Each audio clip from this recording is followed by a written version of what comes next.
Today I'm at Foot and quite a few people on the beach. It looks like the tide's been in, going back out.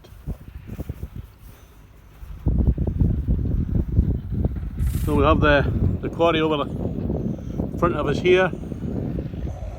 I've filmed in this field before in the past. Today I'm with Rodney and Johnston. Brooke's on the wrapper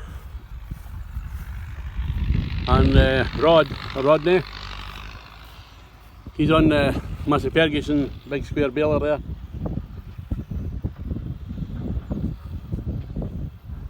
Rotor wrap.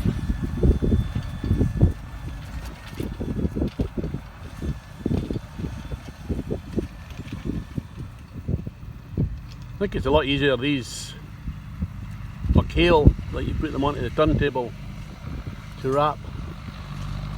Plus I'm led to believe this does round or square bales.